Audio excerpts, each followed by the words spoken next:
Welcome to Northern Michigan Update. I'm State Senator Jason Allen. Today we have our good friend Al Stewart here with the Department of Natural Resources, and I appreciate you coming to take some time out of your busy day. I know that there's been many different things this fall that have been going on within the department, but this informational program is sort of designed to give people a little bit of an overview of what you do and a little bit of the activities that you're involved with. Now, for background, kind of give us what your training is and then what you're involved with.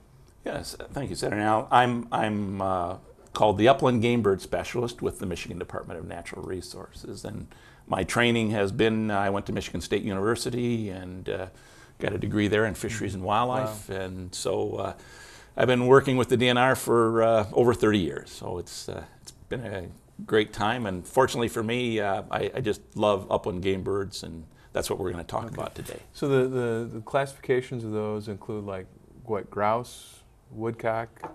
Yeah, upland game birds fall into the grouse, the woodcock, pheasants, quail, wild turkey. Okay.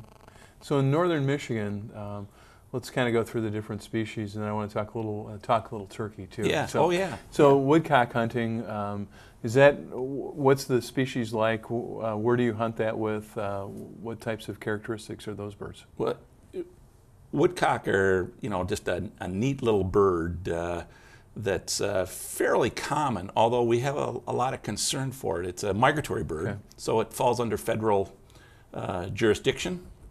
But our concern starts to fall into, there's been a population decline over time, and that is related to habitat, not hunting, but very specifically habitat.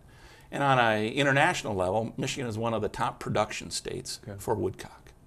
And they migrate from Michigan all the way down to Louisiana. Wow. So it's again, kind of a unique bird. It's not very large. Okay. A little bigger than a snipe, smaller than a quail, about the size of a quail. So they live in aspen stands. So young forests are very critical.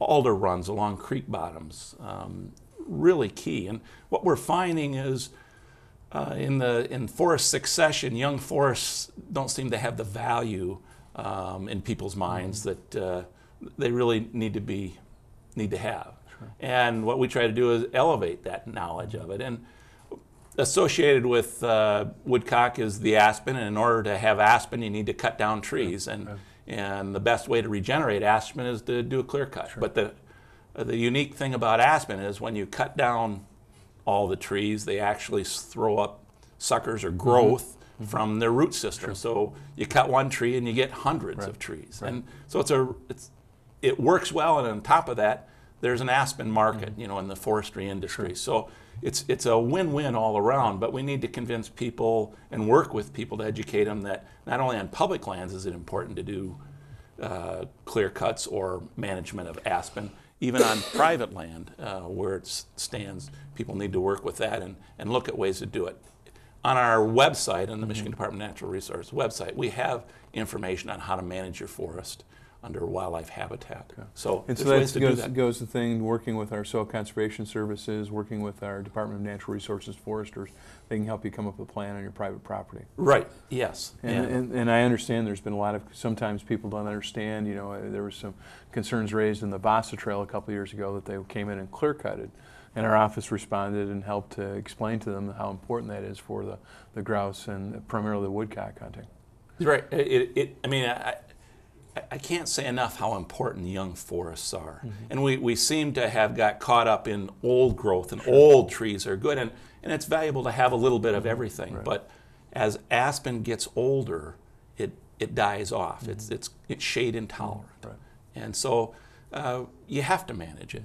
In the past, the way it was managed, or the way aspen came across the landscape, was either, number one, the glaciers were here, and those were some of the early trees to come in, or whether many of the pines were harvested off, and then there were fires that came across northern Michigan, and these were the first trees to come into it. Or there's a tornado. I mean, all those, there are trees that come in after disturbances. But in today's world, we can effectively manage them so that we have them for the future, and that we have woodcock into the future, because Michigan is a keystone state for woodcock on an international level. So It's amazing. yeah, it is. And we talked about that from a hunting tourism perspective and the amount of dollars that woodcock and grouse hunters bring in.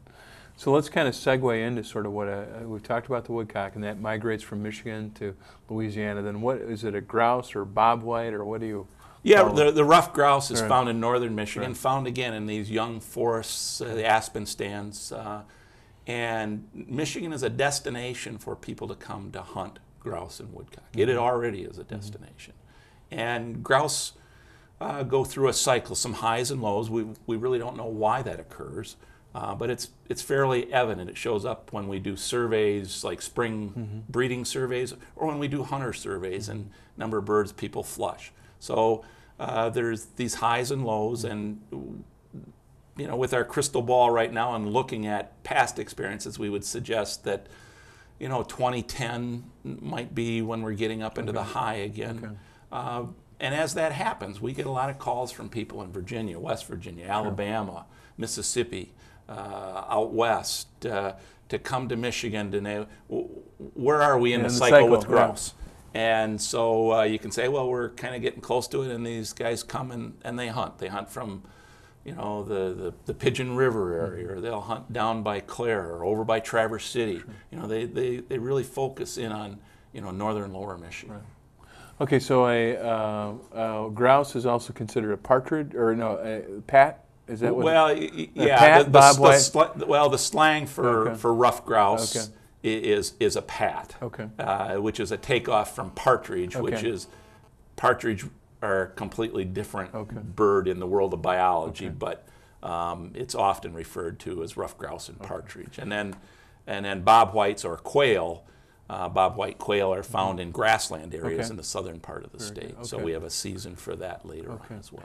Okay, so those are sort of the mid-size, and you theoretically would use like a 28 gauge on a woodcock and probably a 20 gauge on a grouse. Is that how that sort of works? Yeah, and usually you hunt grouse and woodcock together. So the happy medium for most people is a 20 gauge. Usually you use a pointing dog. The traditional dog is an English setter, but you know, many guys use Brittany's as well. And you know, the dog works through these woods and through the bracken ferns, and then locks up on point, and then you go in, and you're usually hunting in the kind of habitat where it's really thick. You know, so it's hard to get a good shot at a rough grouse or a woodcock, and that's what makes them such a unique challenge in the world of hunting. And then you prepare them similar to what you would do a chicken? Is that how that works? Yeah, grouse are white meat. In the connoisseurs of meat or even wild game, it's considered to be the premium, like the top of the rack on that. And usually you can fillet off the breasts and saute them, or you can keep them in the breastbone and just bake them. They're just very succulent, very good white meat. Woodcock, on the other hand, are a dark meat. One of the best recipes for that is to just fillet the meat off the breast, and then you would saute the breast in butter, just very lightly. The key to woodcock is not to overcook them.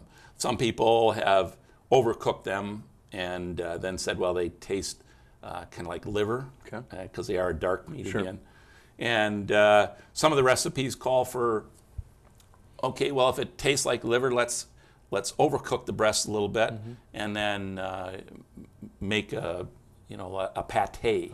So you follow the same recipe you would for some pate, and it makes an excellent hors d'oeuvre when you cook it that way. So. Okay, so then let's move into the partridge. Do we have much partridge hunting?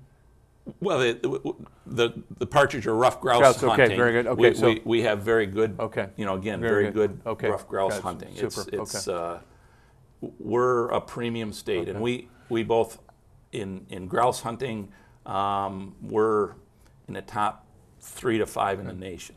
And so looking at the 37th Senate District, which would be like Chippewa and Mackinac, that's in the eastern Upper Peninsula, that's probably woodcock, and do they have some grouse up in there? Oh, there's